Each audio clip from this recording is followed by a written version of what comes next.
Hi everyone, this is Josh from JR008DaveSheahan, and you're listening to podcast number 8. And today, you get to hear an interview I had with Dave Sheahan of bodyandmindforlife.com. Now, Dave is very well known in the health and fitness industry as the guy who went from 1.5 million turnover in 1 year to being $1.5 million in debt the next. His story of how he got out of debt to become a high-performance coach, author of 6 Weeks to a Cover Model Body, and online fitness authority is what we'll be hearing today. And currently he's launching several offline businesses in addition to online businesses around the world.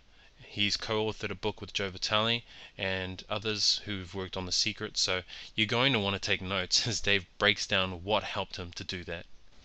Cool, so one of the questions that I'm burning to ask is how you went from 1.5 mil turnover in 1 year to being, roughly 1.5 million in debt as well. Are you able to share that story? Sure, Josh. Again, it's a question people are always asking because, it was such a quick turnaround, and such a roller coaster for ourselves to experience.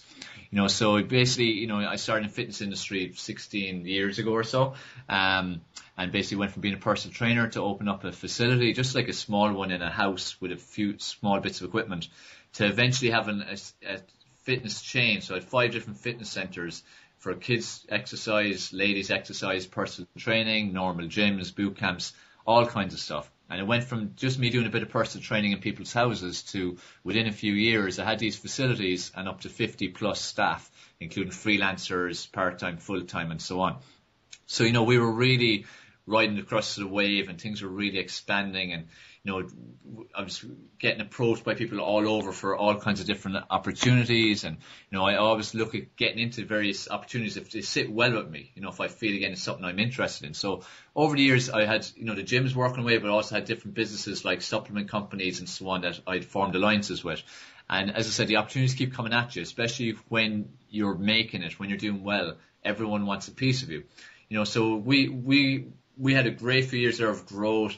Then in that 1 year, 2008 or so, we had that 12 months where we had that million and a half turnover.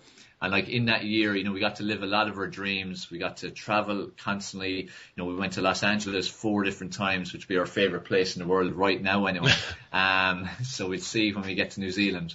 We got to do all these things, buy amazing things, and just lead a good life while still working hard. It wasn't I took time out. We just took a good bit of time off and I worked hard when I had to work. So that continued on. We had that year and a half or $1.5 million turnover in that year. And then I suppose what was going on is, the natural kind of male ego plus the fact I was very ambitious, and I suppose being honest about it, it's like nearly wanting to wrap my hands around the world and seeing no fear and seeing no boundaries. I kind of took my eye off the ball a bit, and especially when you've got such a big team of 50 plus staff, you need to keep your eye on the ball all the time, make sure the systems are in place. And looking back on it, a lot of things happened. There was things like economic factors. There's factors like meeting the wrong people, picking the wrong deals, making the wrong decisions. But at the end of the day, you have to look at yourself as well. And when I look at it, as it grew, I didn't leave the systems grow with the business. The business was growing, the systems weren't in place. And for me, looking at me personally, that was where I took my eye off the ball. And that's where, that was part of the factor of it going through a collapse as well. But so it's kind of as a mixture again, me, and there's a factor of economy to some degree, but also again, just forming partnerships with the wrong people. And when one particular episode went sour, that's where the whole domino effect started to kick in. And within 6 months, it went from basically around September 2008 to March 2009, went from where I was on the top of the wave to it was fast crumbling down, and just facilities had to keep getting closed down, equipment had to start going back. To when I think it was about 8th of March 2009, I had to make the decision. I had to close up. I'd taken it as long as I could. It couldn't go any further. Equipment was going to get repossessed, and I had to close. And it was just so fast that, like I said, it was going from being the top of the world to suddenly down the very bottom, inside in a massive hole. We went from being able to do whatever we wanted pretty much. Like we went to Los Angeles 4 times that year. It's a place I really enjoy going. We could hardly even afford to buy, say, a sliced pan. We were constantly getting phone calls, we were getting letters, we were getting sheriffs and guys calling around to repossess stuff out of the house. We were told we had to get the keys back from the house. We just went to the very bottom of the world, and In terms of why that happened, like you said, there's various different reasons. Economic deficit was one, a few bad decisions, getting stabbed in the back in certain situations didn't help either. But ultimately, when you're in that situation, you have to look at yourself too. That was something after a few months after it happened that I did, and that's what helped me to turn it around. That instead of blaming everyone else, I had to look and see, right, what did I do that contributed? And the big thing was that, again, I took my eye off the ball. I was focusing too much on growth and not having the right systems in place. There was constantly new people coming in, but we weren't able to cope with it right with the systems, and then the staff that weren't trained to the levels they needed to be. So there'd be kind of reasons from my personal point of view, and obviously the ego, like I said too, that kind of let it slip and let myself wide open for this to potentially happen. It just needed the right, the wrong person, you could say, to come into my life to create this domino effect. So at that time then, March 2009, I said I was left with nothing. We literally left with nothing. Like, we're looking at our house being repossessed, or everything we had. I'd lost all my business, which is, was it probably about 500,000 euros worth of equipment, all just gone. So it's probably about $700,000 in around that. So that was just gone. So that was a huge asset I had that was just gone. And so we were looking at losing everything, even in terms of personally, like our marriage broke down and ended for a while. Everyone in my family was stressed out because to try and keep the business going when that domino effect started, my close friends, my sister, my wife's family, my family, they all chipped in to try help to keep it going because it was like my baby. I didn't want to let it go. I didn't want it to die. So, they believed in me, and that's what hurt a lot when it did have to close. That it wasn't just me affected, and it wasn't even just my direct family. It was people I cared about in my family, her family, my friends, and so on. So it ended up in a hell of a mess. And, basically for 2 months I would have been in a pretty bad way mentally, which would be pretty expected, and just felt lost and didn't know where to go. And obviously there was a lot of bad feeling around everywhere I went to because everyone was affected. And even though, my family and I loved me, they still felt hurt that they'd been dragged into this. So again, it wasn't just me under pressure, everyone was. So where things then started the very start of the change was in May 2009, when a friend of mine who'd been at me for a good 12 months or so about internet marketing, he saw how hard I'd worked for that many years, that I was working 24/7. I was ambitious. I'd built up a big business. And he said, look, you're killing yourself with that kind of business offline.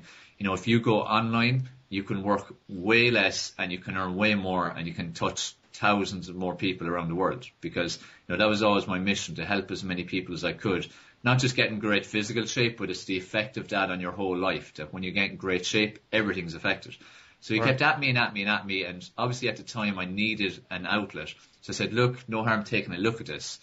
So I went in, and within 5-10 minutes of listening to the seminar and seeing what the guy was doing on the internet, it clicked, and I could see, I've worked, at the time I was at 15 years intensively offline, and I had a great reputation locally, a certain amount nationally, but not much internationally.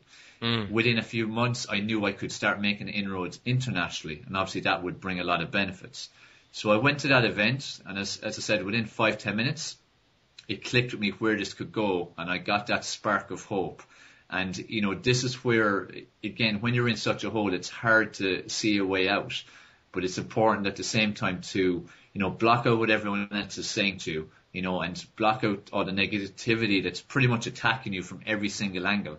And just keep that hope, keep that belief in yourself, because I never lost belief in myself. Like, no matter how bad I felt on many days, I knew I had it in me to get out of it. I never lost belief. Everyone else kept telling me I was never going to get out of it. And, we were looking at bankruptcy and so on, and everyone believed that's where I was going.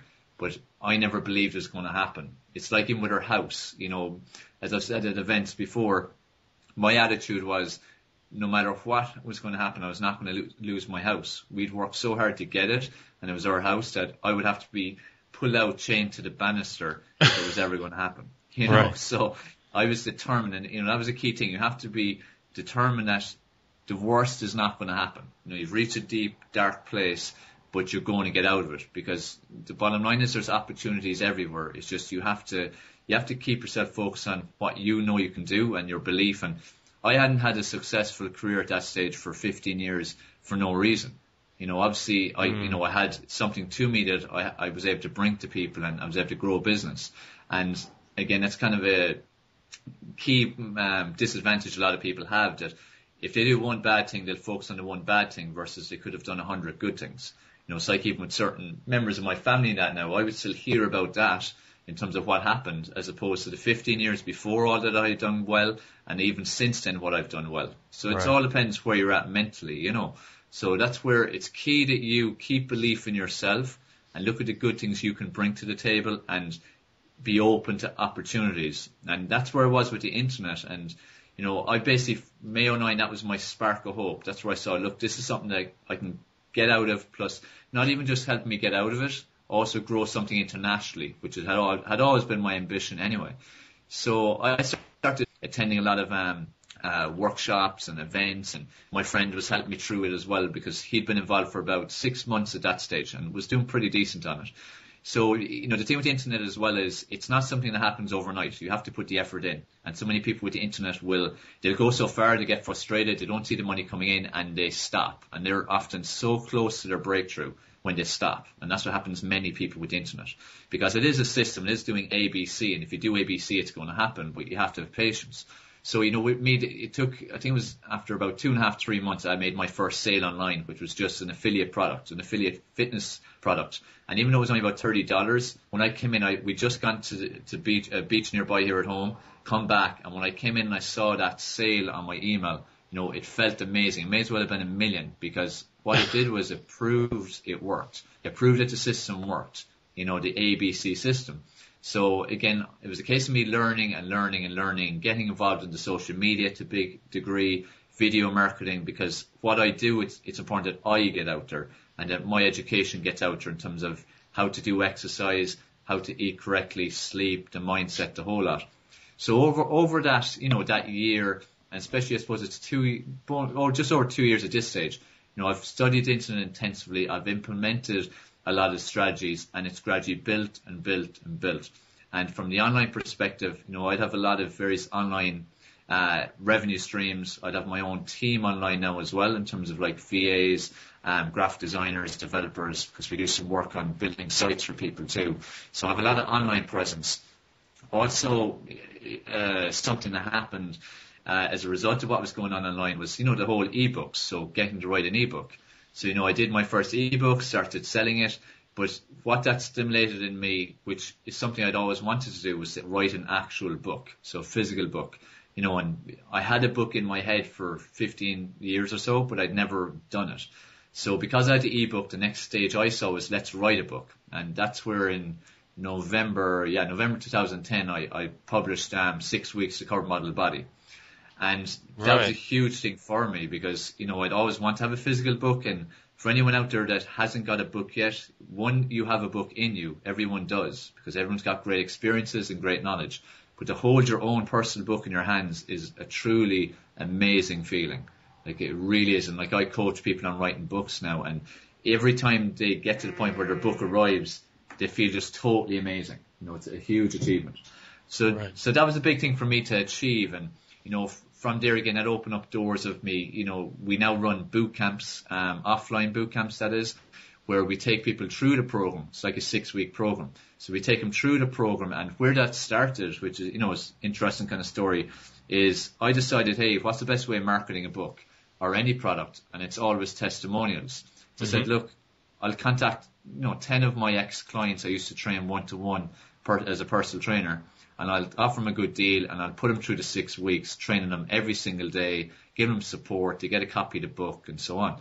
So I did this, and within 2 weeks or so, they were getting great results, and people were saying, hey, I need to do this. People were seeing them. So I had a huge demand for another one, so I said, look, when this is finished, I'll do one more, but that's it, because my only goal was testimonials at the time. But again, within 2 weeks of them all starting, I had another, say, 20 people or so want to start. So that's where I decided, hey, this is going somewhere, but I don't want to go on the offline business again. I want to stay online. So that's where I started developing like coaches. So that's where it came from, an idea of doing a book to getting testimonials to now we have like a very successful bootcamp business here in Limerick, Ireland, where I am, which is moving to Australia in February, and we're starting to get going in US at the moment too, and we've done some in the UK. So it's just as when you're again, the key point I suppose I'm making with this is when you're in that hole, you have to again keep belief in you, and you have to keep your mind as clear as you can and block out a lot of what you're hearing, and let your creative juices, we'll say, start flowing.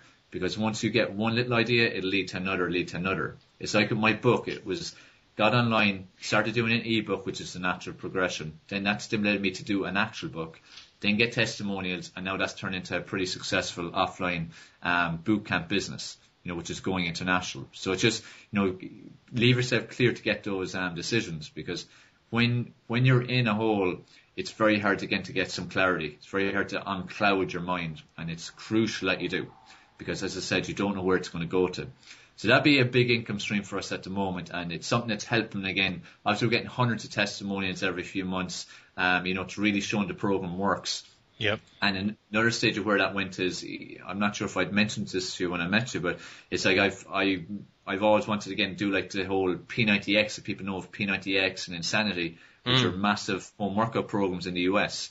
I always wanted to do one, and again, from this progression of the boot camps and my book, I've now created my own version, so my own home workout system, which I shot in Los Angeles in July this year. So, again, just look at the progression, step to step to step to step. And, that's where you just have to make that first little step. Like for me, it was attending that event, just being open to listen to my friend. And even though I was skeptical and thought this might come to nothing, just going, because you need to find some kind of outlet.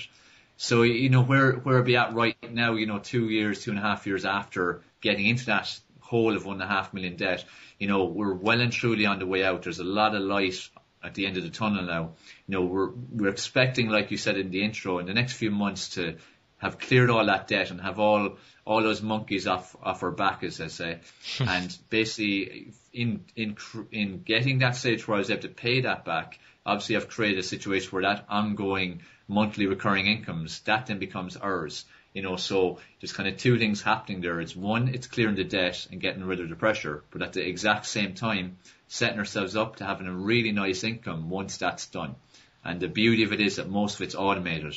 It's like when I met you at the summit, there was boot camps running in Ireland. I had some online businesses going. I'm involved in some supplement companies where I have teams of distributors. So even though I was in that conference, I was making money at the same time.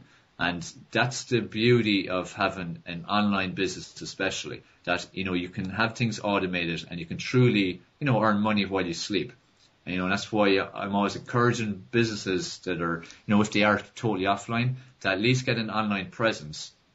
And for people who are kind of looking for some kind of outlet or new angle to get online, because, online, it's the beauty. What I like about it is it's a process that works for everybody. Like it's A, B, C. There's no magic to it. It's just you have to follow the process.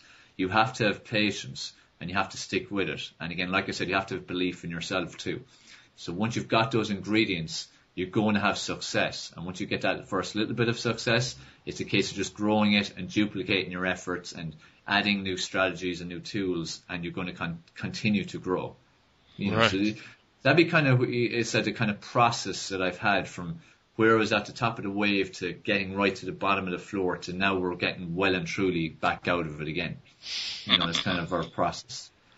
So that's a roller coaster ride of the last 2.5 years. At the beginning of this interview, you mentioned, hey, is this going to be an audio or a video? And it's a pity that it wasn't video, because then you would have seen me quite clearly smiling the entire time you're telling the story. It's so amazing to be able to hear an experience of someone who encountered a difficult situation offline, but then I assume was sincerely motivated to do so online in order to get out of debt. Now, you mentioned a lot of things, from being open to attending this initial seminar with your friend, to, as well as that, surrounding yourself with slightly different people, and then just, getting your mind clear as well. Are there particular, could you name, the top 4, top 5 points again, just to summarize, for those people that are probably in the same situation as yourself, though to a lesser degree? We're looking about 10, 20,000, maybe $100,000 or $200,000 in debt. But these are the people that are at the lowest point that they've ever been. Yeah, exactly. And like we discussed beforehand, in terms of what's the nearly breaking point of debt for people, it's different for everyone. Like you said, some it could be 10 grand, some it could be a few hundred.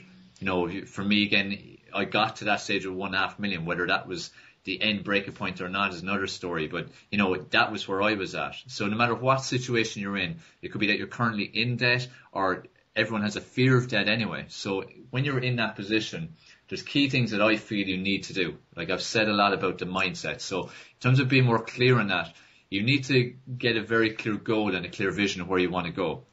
It's like I found my vehicle with the internet marketing, we'll say, in May 09. So I made a decision, like going towards having my own ebook was, the first stage. So I had to learn a bit about how to do affiliate marketing and how to market other people's products, and then be able to apply that to then my own product. But I had to decide on a timeline. So you need to put definite goals down. So you need to decide, when is it going to be? So have a date, have a day and a date. What is it going to be? So again, you put a figure on it. It could be just, to sell your first product online if it's online. It could be to earn, 2,000 this month. When you're in that situation, any income is going to be a huge, huge plus to you. But you need to be very definite. You need to be measurable. You need to be able to look at where you are right now and where you want to get to.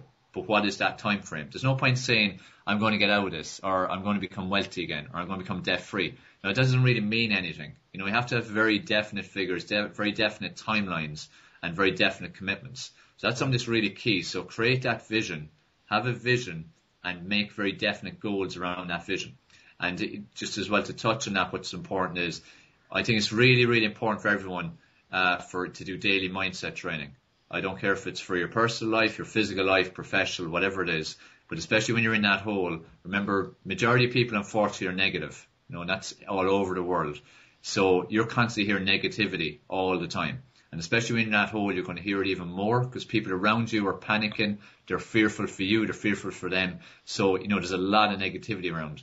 You need to always remind yourself of your goal. You need to remind yourself of your whys, like do a why list. You need to do a success scene. So even if it's only a month down the road, pick out a scene, a situation that's going to signify that you've succeeded. Even if it was to earn 2 grand, in the month, that you see it on your bank. It could be just checking your banking online. You see that as your balance. You just create a success scene and just keep reading, watching, and listening positive material. That's really important. So that's something that everyone can do for themselves, and that will definitely help you in your growth and towards your goal. Other things that are really important are to definitely surround yourself with the right people. Most people who are in debt, when they look at themselves and they look at the people around them, you can pretty much guarantee the majority of them will be not the people who are going to help you get out. Whether it be your friends, your family, your business associates, maybe business partners, if you have staff at the time, anyone who's kind of influencing your life or is a part of it, most of the time they will not be the right people, because, you've gone into that hole. You obviously have made decisions, but it's the people around you are part of that package as well. So you need to start surrounding yourself in successful people. And people that you aspire to be like, or you like a certain part of their characteristics, or, they can help you to get out of where you're at. It's like when my friend got me into internet marketing, he was one positive influence to me. And at that time, he was the only one. Even though I have great family, great friends, they were not going to help me get out. They were going to be the opposite. They were going to keep me in there, because they could only see me staying there, and if anything, it getting worse. So through this friend and going to events, I got to know other people, and then I got to know some of the big gurus in the internet marketing, and I made sure I got to know them. And that's another point. Identify the people that you need to get in contact with that will help you to get out of the hole. Whether it be, it might be someone that's huge in your industry that if you form an alliance with them, or at least, get to connect with them and learn from them, that it will hugely propel you out of that hole. It's like me in fitness and so on, that, people in my industry that are, good leaders, again, learning off them, getting in contact with them, doing JVs with them, that's all going to help me. So what you have to do is decide who your list, say your wish list of team members, we'll call it, or partners, and then get to them. Now, it could take 20 people to get to them, but just find out who's the next person. It's like asking around. Do you know, say if it's Joe Bloggs, do you know Joe Bloggs? The fifth person you ask might know someone who knows someone who knows someone who knows Joe Bloggs. So you're it's like going up the stairs.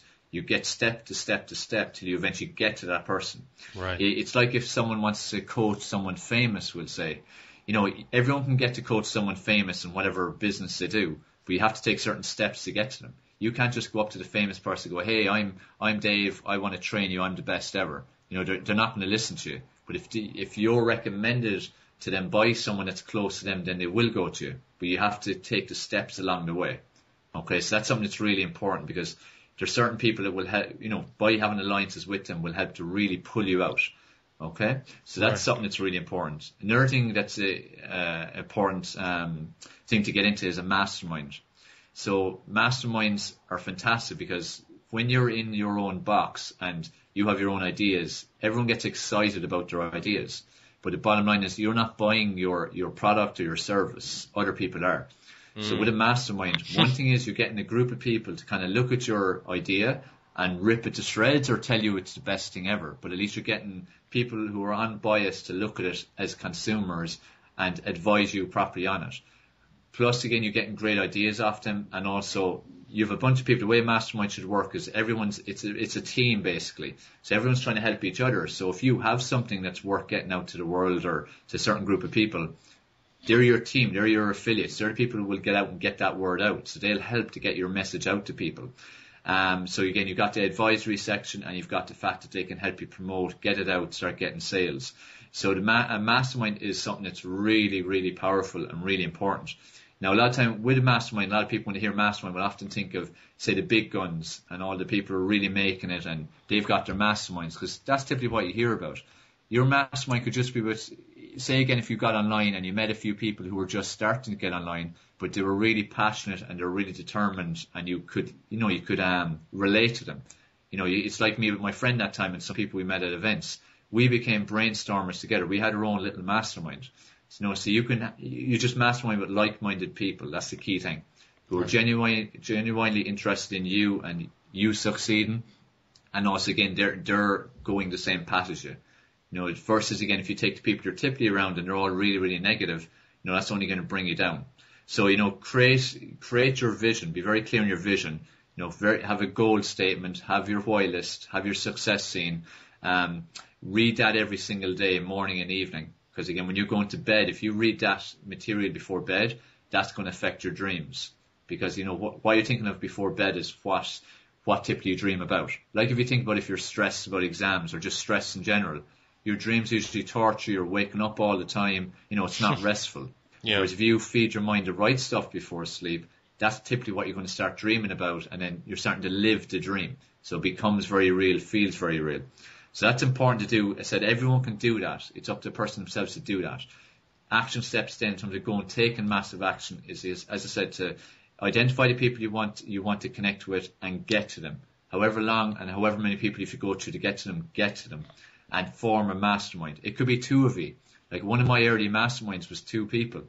It was me and a guy I knew up in another area of Dublin who was doing quite well, and again he was coming out with some similar kind of situation. So we masterminded together. We were going on similar paths. We both wanted to go somewhere fast, and we helped each other. Now I'd be in a different mastermind because again you grow at different levels then as well. So mastermind is something that's really important as well. So it's a case of what I say to people, when you're in that hole and you're at that point, as where it's 10 grand, a million, whatever it is, you're at a crossroads. You can either take one side and it can get worse if that's possible, or you can just live a miserable life, feeling negative, people being negative to you all the time, and just lead a very horrendous life for a long time. Or else you can take action and move forward, because when you're in that position, every step you take in the right direction will feel amazing. It will feel like huge success. Because even like then, when I saw that $30 sale online, that felt great, because again it gave me more hope it was going to work. I'd worked hard for a month or two to learn the processes and to implement them. That was proof it worked. So I could take that step and turn that 30 into 100, turn that 100 into 500, turn that 500 into 1,000, and so on and so on. So it's very important to just take the steps, and each success will lead to another success. So look at it again like a crossroads, and you have one. You can either get out of it and improve your life, or you can stay there. And it's obviously it's an easy choice which you should want to do. But you have to make that decision in your head which way you're going. And I think, as I said, a key part of that is that, you block out everyone else and decide what you feel is what you need to do. What's the best decision for you? What's the best next step? It's like even with me with the internet that time. Everyone has said, what are you going to do nothing for? It's a load of rubbish. It's all scams. Internet, how can you make money online? It's not possible. As I said, scams and so on. Because, there is obviously, like in most things, a lot of scammers out there. But at the same time, I saw the potential. I knew if I followed X, Y, Z, it was going to happen. But I had to block all those people out. And it's like even, I was mentioning to you briefly before we come on, where that single-mindedness was so important, and where I first got the kickstart of it was when I was in college. I was doing business studies in French with accountancy major, but I had no interest in that type of job. I was always outdoorsy, coaching, fitness, and so on. So when I left college, despite the pressure to go into that industry, I didn't, and I went into the fitness industry and started a job in a gym on, I think it was about a sixth of the wages. So obviously there was a lot of pressure from my parents, family, friends, people I was in college with. I was like the joke, like, look what this guy is going doing after 4 years in college. Right. But you had to, it's all about, it's your life. You have to make the decision, what do you want to do, and live again the life you want. And it's really important in that, especially when you're in a hole, to be blinkered, in terms of block out the people that aren't going to again serve you or their ideas, and go for what you feel and your gut is right. Because you listen to your gut is always a good thing to do, because your gut will often tell you what's the right thing to do. It's like if you're looking at the action steps you want to take for the day, the one that makes your gut kind of twist the most and make you feel most uncomfortable, that's almost definitely the one you need to do first. Because if you take, it's like phone calls. If you need to phone someone you really don't like talking to, but you need to talk to them, versus say phoning a few buddies or something. When you're thinking about phoning that bad phone call, your gut is twisting. But again, that's the message that, look, you need to do this one. It's like even when I was in the situation and, I had to keep in contact with creditors and banks and mortgage companies and so on. I didn't want to make any of those calls, and I felt sick before every one of them, but they had to be made. I could easily have done easier phone calls, but always tackle the ones that are the hardest to do. Because, as I said, your gut's telling you need to do them. So that's kind of a general tip to incorporate always as well. That's awesome.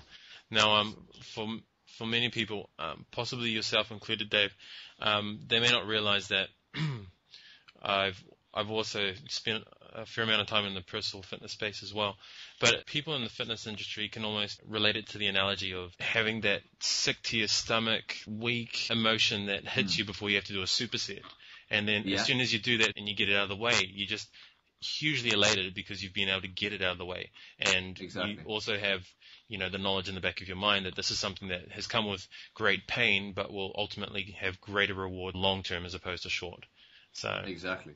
It's a good comparison, because it's like that. It's like crossing the line, and it's, you can either stay feeling, again, like in that situation, like say physically not liking where you're at, and just for the sake of a bit of pain, a bit of temporary pain, having that elation. But unfortunately, again, most people never cross that line, and they stay living that way where they don't feel good in themselves, and instead of just putting themselves out there, coping with that bit of pain and getting that elation that they'll get afterwards. And like you rightly said, that's a great comparison from an exercise point of view to in every other area of their lives.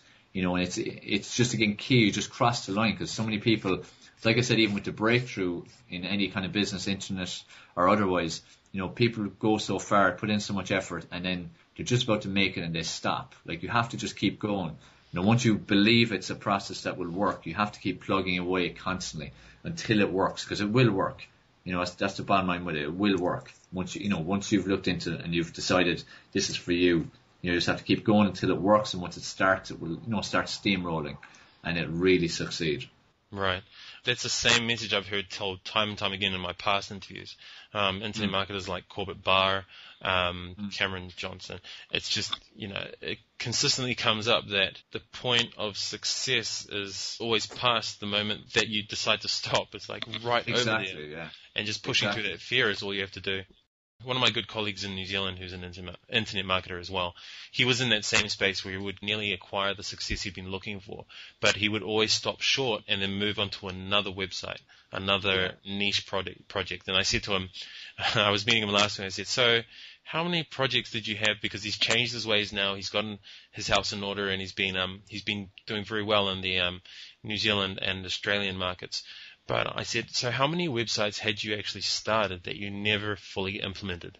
And he said, wow, geez, it's been a while, but I think it's about 120, and I couldn't believe it. But he's certainly glad that he's taking action now. And that leads me on to my next point, where you mentioned that after getting your mind straight, looking at things a lot differently, you went on with your friend, you attended the seminar, and then you picked up on a certain strategy that was used for affiliate marketing. And you've repeated about 3 times now that you simply followed the steps A, B, C. Now, for people that are offline listening to this recording, either from the personal fitness industry or otherwise, would you be able to break down what your particular approach to that initial affiliate strategy was, and then, if it has changed since then how has it changed? Yeah, because the thing is, in terms of online, it's the same kind of simple strategy, and that's the crazy thing about it. It is simple, but again, it's just people don't persevere. It's like even with your friend there. It's easy to pick the easy option rather than the hard option. And the hard option is, again, to put the time in to finish those websites, as opposed to trying something else that was the next shiny object. It's great, like your friend, he basically kind of copped onto himself and got focused, and now he's been successful. But the bottom line thing with online, and same as offline really, is that, everyone's got pains, everyone's got things they want a solution for. So whether it be their body, whether it be their finances, whether it be their relationships, even people who want to know how to do their garden properly, whatever it might be, everyone's got, pains, and they're searching for something. So what you need to do is, identify what they are. So, it's like with me with fitness, people, they feel overweight, they feel unhealthy, they feel lack of energy, they hate their bodies, have no confidence, and so on. So, there's a huge effect on it depending on how you look. So what important to do then is, you create a product or a service that will become the solution for that. Okay, so whether it be an ebook, a video, a coaching course, online, offline, whatever it might be, you provide a solution. So you've got the pain, then you need to get them to find out that solution. Okay, so you've got the pain, you've got the solution. Once they know what the solution is, they're going to want to buy it. And what's in the middle then is the traffic. So again, this applies the same as offline. Offline, online, it's just different strategies, obviously, in terms of getting the traffic. So, it's getting people to find out. So we take, especially what I do, or in general, like social media is a big way. That's where, like I said a while ago, I got big into social media and video marketing, and also webinars, so that, I could get my message out there. I could teach and educate people on what the correct methods of training were, correct nutrition, importance of mindset, how to sleep correctly, how to link it all together. So through webinars, through posting on social media, through creating loads and loads of videos, through having blogs, this was my way of getting traffic where they could then go to my solution, which was on my website. So again, it was identifying the pain and the people, and find where they are. So it's like even simple example would be, say if you go to a weight loss page on Facebook, say just a general page, and there's 20,000 people on it. Well, they're obviously all interested in how to lose weight. Now, if you are giving them great content, whether it be webinars, posts on the page, whatever it might be, and they're following you and they're interested in what you have and they're respecting you, and then you start promoting something, ebook, coaching, my home workout system, whatever it might be, they're more interested in buying because, they're warm traffic, because they respect you, they're interested, they have a pain, you're showing them here's the solution. You've already given them a few nuggets of good information with your content. And that's key too, that you're not just selling. And again, online or offline. It's like with, typical thing would be car dealers. People see car dealers with a very bad opinion because they only see them as people hammering with selling them a car. They'd sell them anything just to sell a car. So people already have a bad impression of car dealer. Whereas if you went into car dealers and there was a lot of great service and, you were just giving information and showing around and it wasn't a hard sell, they'd sell more. So the same applies online or offline. So the key thing is find the pains, decide what industry you're in, and, really niche it, and then give great content and then get traffic to your sites. And then that's where, again, the warm traffic will go and then they'll purchase. because they said they want to buy it. So it's like that. It's paying, getting the pain through traffic to find your solution, and that's where then they're going to buy.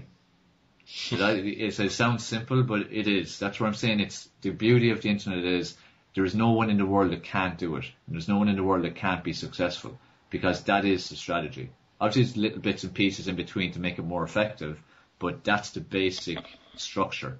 And if you follow that structure, you're going to have a certain level of success. And as you learn more and get more strategies and obviously start generating income, then that's where more money can be put in to learn new strategies or to get softwares and so on then as well. But that's the basic paying traffic solution. That's awesome. You brought it right down to the core, the fundamentals of doing it online. Now, one of the things I like about that you mentioned in this was just that there's an emphasis on providing value to these people, to these warm prospects, so to speak. And you mentioned that you're not always selling, you're not always doing a hard car salesman pitch. So is there a secret ratio or something that you would use as a gauge when interacting with prospective customers? Yeah. What I find successful myself, take from a social media point of view, and also from a lot of people I know, because this is an important kind of point to discuss. But if you kind of have something like a 3-to-1 ratio, it's like even if you did 4 posts a day on Facebook, we'll just pick. If 3 are content and really good content, and then 1 is a promo, that's a decent kind of ratio to have. Whereas, and same even like with emails, it's like, for instance, I send daily emails, and then depending on what's going on, what I'm promoting, maybe once, maybe twice in the week, I might send a promo email, or I might just have this part of the email. So every week, everyone's getting 5 or 6 great content, really great content, stuff that they can implement after reading it. So that's powerful information for them. And then once or twice in the week, I'll have a soft or a hard promo. So again, I'm giving them a lot, and then here's the promo. And right. when as well that you're given such great content, people feel obliged really to give back and to purchase, because it's like the law of reciprocity. If you're giving a lot, people feel very obliged to go and give back. And even if it's not them themselves, they'll go and they'll tell other people. So there'll be some people say who bought lots of stuff from me, and even if there's something I'm promoting that just doesn't fit them at the time, they'll start getting other people to buy it, because again, that's their way of giving back to me. So kind of 3-to-1 is kind of where I found personally it works, and from discussing with a lot of people who give great content online, 3-to-1 tends to be around the ratio that they find effective. And do you mind if we drill a little bit deeper into some of the stuff, like you mentioned, as far as the basics are concerned? You find the pain, you create the solution, and then you just, you get in touch with that particular market or that group. When it came to you doing it in social media, are there particular strategies are there particular tactics that you've adopted to get the best return? So a lot of people will be aware of affiliate marketing and may only apply it in so much as they set up their own website. Then they go about doing, SEO as a form of getting traffic. But obviously you've taken the social media route. So how have you seen that? I mean, is it stronger in your opinion to using other sources or other approaches, or is it something that's specifically worked well for you? Yeah, again, that's a good question. In terms of working with social media, we'll say that definitely is the best route to, again, one, getting a good reputation. It's the best way of giving great content, and it's the best way of forming relationships. Again, some of the more giving, we'll say, internet marketers around the world, that's the kind of strategy to use as well. So what'll be key, especially if you're in a kind of service area or you've got a great solution for people, again, whether it be debt, whether it be relationships, whether it be fitness, whatever it is. One was like the ratio we just discussed, kind of 3-to-1, give loads and loads of content and give certain small amount of promo. Social media in general, but especially Facebook. Like Facebook is by far the best way of forming relationships, because you're directly getting to touch people, and then their people will see it, all their friends and all see it, just like if you're on pages, all the members see it. So you can really go viral and impact so many people and build up a big following really, really fast. But what's key to doing that is the content. The content is massive for it. Especially again if you're a service kind of related and you have a story and a message. like if like Josh, I hadn't known you before and I saw you on Facebook. Hey Josh, how's it going? See you in New Zealand. See the World Cup's on at the moment. Are you enjoying it? Have a conversation. Right. And then it could be at the end of it. Hey, by the way, actually, I've got a webinar tonight. It's all about how to get a 6-pack in 2 weeks. It might interest you. You might know someone else. Here's the link. If you get on, fantastic. Now, that's going to be a very soft kind of promo sale to you, which you're almost guaranteed if you're free to probably go on it, or at least to share it, or at least it's made you aware of what I do, but not in a hammering type of way. So that's where I'm saying it's really key that you use the strategy of give content first and then do soft promos. That's really important. And as I said, the Facebook chat option is something that's very simple, but it's totally underutilized and something that we find massively beneficial. So from social media, Facebook would be the one that we find the best, and commonly it seems to be regarded as the best. Video marketing incorporated into your social media, huge as well, because you need to get out there. And then you could also tie into that like webinars and live streams, because again, they're tools to give you access to a lot of people at once. You're given, and anyone in the world can attend as well. So whether it be an actual webinar or an actual live stream event, you can give amazing content, and then again, the promo you might do at the end of it. It's not going to. People have warmed to you because of what you've given them. And again, the whole law of reciprocity thing. If you've given a fantastic webinar, great content, stuff that they can implement straight away, they're more likely then to buy off you than at the end of it, because they have a trust base. Or it might be their second or third webinar on with you. At least it's building up a reputation and a trust with you anyway. So they'd be kind of the angles I'd always recommend people to work on. So Facebook and social media, still do the others, but really focus on Facebook. Video marketing, tying that then into your social media, and webinars, live streams, and obviously your email system too. And overall with the whole thing, focus on like a 3-to-1 ratio of content, and make sure it's great content, not just any old content. Make sure it's where you give a lot, because a lot of fear people have is, if I give this much, why would they buy off me? But the thing is, the more you give, the more they think they can possibly get by buying off you. You could actually give them everything, and they'll think, God, if I'm getting this much for free, what would I get if I paid? You might have nothing left. But to them, they'll think, God, this stuff is incredible. What am I going to get if I pay for this? So that's a key shift people need. Does that beg the question for me to ask to you, what happens when you give all your content and then everyone think, praise be, I really need to buy what this person's selling, and then you think, geez, what am I supposed to sell now? Well, either the option there is that you don't quite give it all. You might give 70-80%, which is always something, or at least that leads you into a situation you have to create something new. Right. So it's forced you to create something new, which is a good thing as well. That seems well. Use the feedback from people, what they need, and even if you've given a lot or given it all to them, there's more they'll always need, or new angles, because everyone's different. That's giving you ammunition to create something else. It's like if you're going to create something online, don't spend months trying to create it and then try to sell it. Try to pre-sell it first. So you've got sales, it works, people are interested, and then go and create it. Because when you have to create it, then you will create it. Like, procrastination will not come into the picture. Oh, that's an awesome tip. You mentioned also that after you got into affiliate marketing, you understood the process, you mastered the strategy, you moved on to creating your own ebook, and the title of the ebook, that first ebook was? That one was Body and Mind for Life. Oh, so okay. The ebook I created, and I had a few other little ebooks too with it, but that was the main one, Body and Mind for Life. And so one of the cool things I remember you mentioning at the start of this interview was that everybody has a story within themselves. They just, it's about finding it and pulling it out. So could you, in brief, just, explain to the listeners how you went from having this ebook to, taking that huge leap, or perceived huge leap for everyone that listens today, to actually writing your own book, and then how you went through that process, whether you did it slightly differently or you did it the traditional manner, sitting over a typewriter day in and day out? Yeah, good question again, and important for people to know, because as I said, everyone's got a story, because when everyone's got life experiences, even if someone's 10 years of age, they could write a book, because you've life experiences pretty much every day. And then there's a knowledge base. Everyone has something to give from stuff that they've learned, whether it be school, college, life, their own study, and so on. So everyone's got great stuff to share. In terms of going from the ebook then to the book, the ebook then got me to have something that was a book, but that gave me an even greater desire to have a physical book, because I'd gone from having nothing to have an ebook. I was such look, it's not that big a leap at that stage to have a full book. Now, the process I took on it was, you can sit at a typewriter and type away and, again, take months and months to do it. But the process I took was, remember, I'd been in the industry 15 years at the time.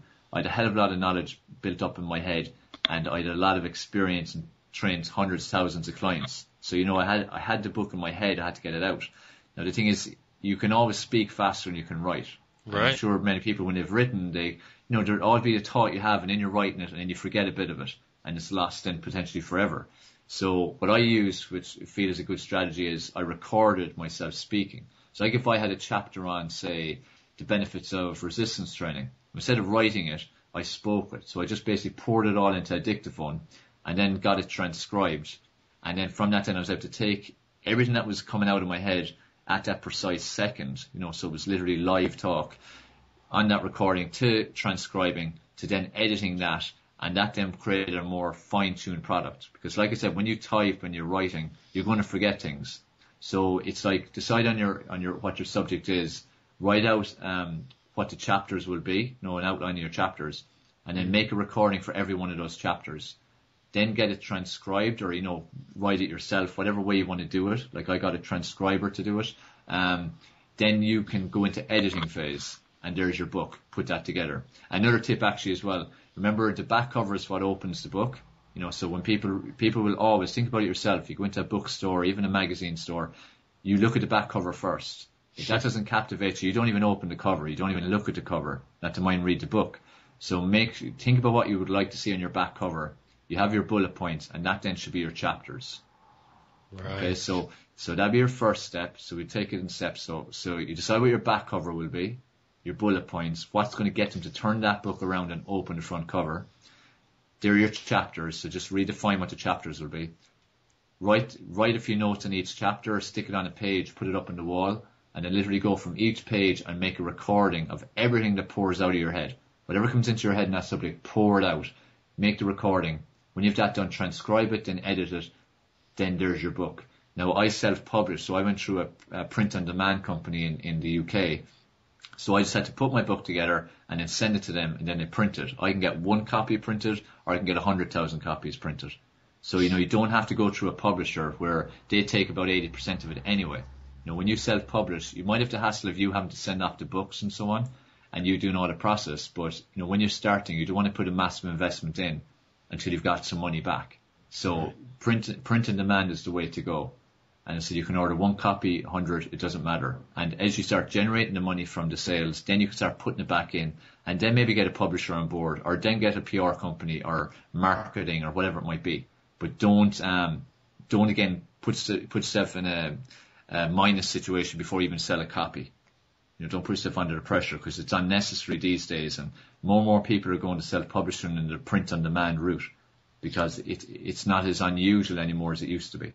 No, and I've heard that a lot of people adopt a similar strategy that you've done, which is making it really simple, sticking to your strengths. So simply recording, sending it off to be transcribed, and some people even go to the extent of getting a ghostwriter to do all the editing as well. Yeah, sure they do, yeah. And it makes perfect sense to me. Now, for those people that are, they find it completely daunting. For an instance, I've got a dear friend who has been struggling financially, and they've never looked at online marketing before as another source of income, but they've spent upwards of 3 to 4 years researching, studying, learning everything that they need to know about autism, because one of her children has autism, and she found it so difficult to go through government agencies, education boards, help sites, just to get those resources. So she clearly knows everything that a new parent that's just found out that their child has been diagnosed with autism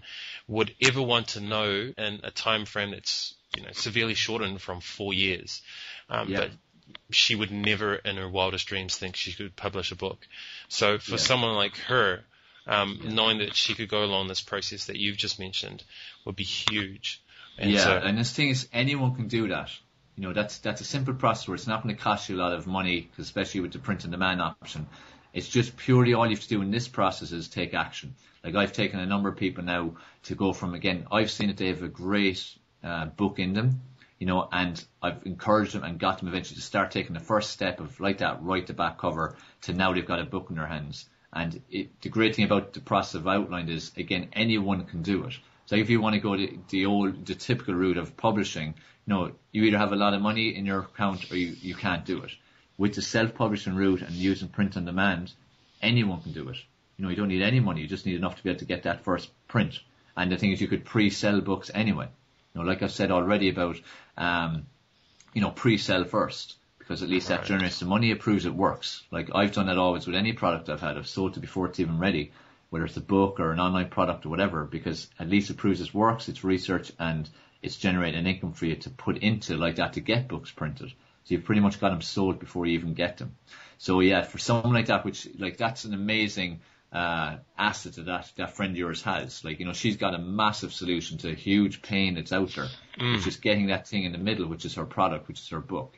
And again, that book then could turn into anything. Could turn into coaching programs, online, offline, video series, anything. And that's the power of it, that once you take that first step, you can go anywhere with it. Wow, that's powerful. And so that's why I'll certainly be recommending she listens to this interview intently and takes great notes. Now, for someone that looks at self-publishing, how do they go about, as an example, finding an appropriate price point? Now, my first instinct would be to say you obviously test your market and you see what they're willing to pay for the product. Yeah, that'd be one way. The other way is, depending on, it's say look at your industry, look at similar books, similar style books, sizes, styles, content, and see what kind of prices they're at. And then judge it around theirs, whether you have the same, lower, higher, but don't go too much away from their price point. Especially on the upper side. Like if typical book in your niche is $20, don't start charging $50. Right. No matter how good your book is, people perceive just a rip-off. So kind of go into bookstores and look at prices there, or check Amazon and so on. But also get feedback from, your people, basically, your fans, of what they think it would be worth. And as well, that's where even, especially with online, you can throw in lots of bonuses that it could be just ebooks and audios and so on. It's like even like interviews. They're great bonuses to throw in on top of a book, which could be a physical book, but if they buy it, they also get all of this extra stuff.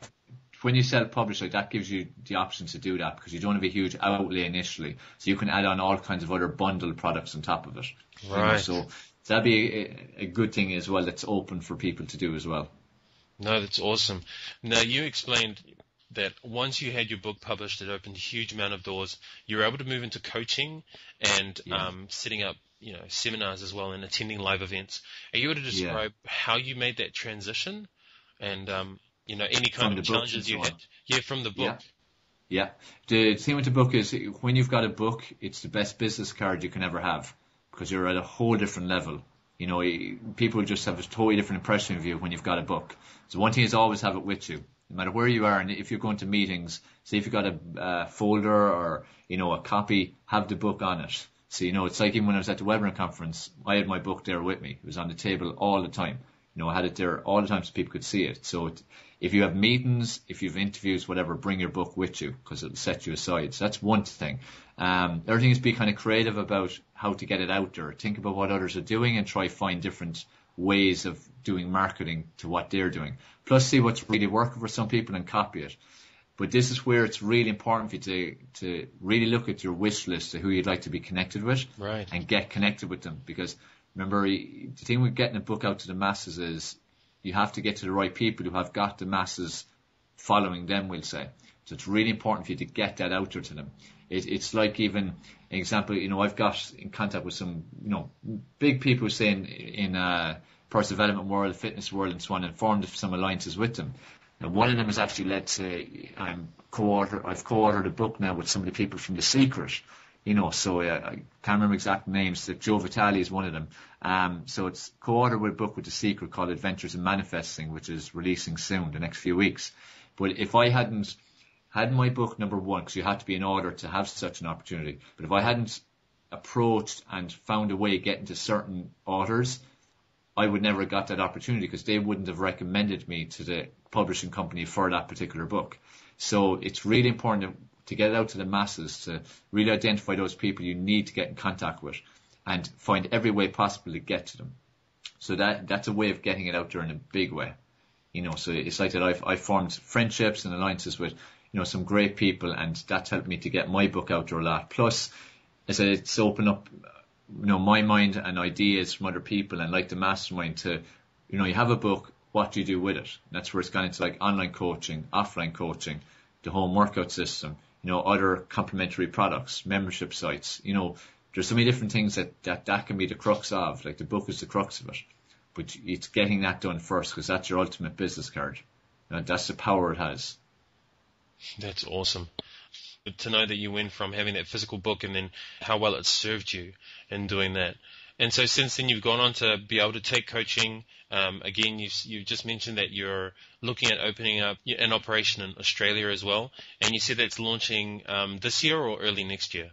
It'll be February, March next year. We'll be starting our boot camps in Australia. So that's the offline boot camps. So I've got like a team of coaches. I've like an apprentice program where coaches come in, they go through their apprenticeship, learning our system, and then they can set up their own boot camps. It's like a franchise situation. Okay. So one of my coaches has moved to Australia just recently. So February, March next year, we're looking to set up. So he's kind of doing the groundwork right now while he's there. So, that's pretty exciting. So looking forward to going there, because I've never been there before either.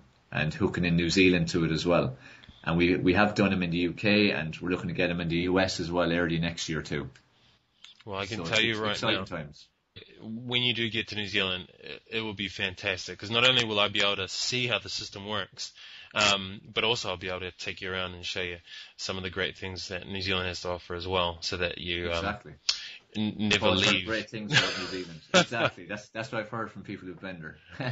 But I've found that this interview has been really good with respect to laying it all on the line, presenting how you went from being very successful in many facets of your offline business, but also being aware of some of the things that proved to be a challenge when, recession hit or bad business decisions and partnerships came up, but also to see how you're able to flip that around through your mindset and through focusing on those three things: mindset, people, and then, active masterminding as well. Learning and mastering how affiliate marketing would work for you in the social media scene, to creating your ebook, and then going on to the physical book. And then, doing joint ventures with some very well-known authors, and then now doing this coaching and franchising business that you have offline as well. Yeah. So this stuff's huge. It comes out to decision. Yeah, it's like that first decision. Like I said, when you're in that hole, you're at the crossroads. You have to make that decision of you're going to get out, and just take that first step, no matter how small it is, and then go to the next step, and just each success will lead to another success. And just, key is just, again, believe in yourself and look at all the great things you had done before. Don't focus on the bad thing. Like, how many people have gone into debt? Like, it happens. But isn't it better to have taken risks and tried things and have learned a lot and learned from the experiences and then take it on? I learned a lot from that experience. At the time, it was horrendous. At the time, I would never wish to have gone through it. But looking back now, it was the best thing that ever happened. And I wouldn't turn the clock back now at this stage, because what I learned in that process and what I went through has really served me now. And it's given me huge clarity about where I want to be. So you just live, go with what life's thrown at you, but just keep positive and keep moving forward. Whether it's good or bad is coming at you, just keep going, keep moving towards your dream, because, we can all live it. Now, I have to say that this has been one of the most powerful interviews I had to date, and I'm completely adamant that people are going to want to know more about you. They're going to want to engage you, connect with you. So what are the places where people can go to get in touch with you? You can catch me on Facebook is a big way. It's just Sheahan, so Dave Sheahan, so SHEAHAN. Also, main websites would be www.dave-sheahan.com, and also our Dave Sheahan Home Workout System.com would be another big one. Okay. If you want to catch us on email at the moment, it's all words, my body and mind for life @gmail.com. So that's our current common email. And if anyone's any difficulty catching us, they can get in contact with you, Josh, and we can hook up with them, because we're always happy to help people out and answer any questions they might have, and just help them, just give them that spark that will help them to get on the right road. Definitely. And for everyone listening, I'll put these links in the resources directly below the recording as well, so that they can automatically click on and be taken to your website or your Facebook page and get on with business then. But I assume from mybodyandmindforlife.com is where they'll be able to purchase, if interested, the 6 weeks to a cover model body book that you the physical book that you bought? At the moment, where they go is mybodymyforlife.com/6 weeks to cover model body.html. Now, I know that's a big, long mouthful. So That's cool. We're Again, designing our 6 weeks to cover model body.com site right now. So in the next few weeks, that'll be up. But right now, that long link is where they'll get to be able to order the book. okay. So I said we can put it up in the resource area anyway. Yeah, for sure. But I wanted to say thank you once again, Dave, for an awesome interview. I mean, the content My you've shared pleasure. has been second to none, so thank you once again. My pleasure. And as I said, that's what I'm into. I want to make sure, again, help people, and it's all about giving content. Like I said, even with your social media, methods, or any methods, internet, offline, whatever, just make sure you give lots of great content because, people really appreciate when you give them a lot of great tools they can implement straight away. Awesome. So, guys, this is me signing off with Dave. And again, if you want to get a hold of him, the links are just below this recording. So definitely check them out because this guy's one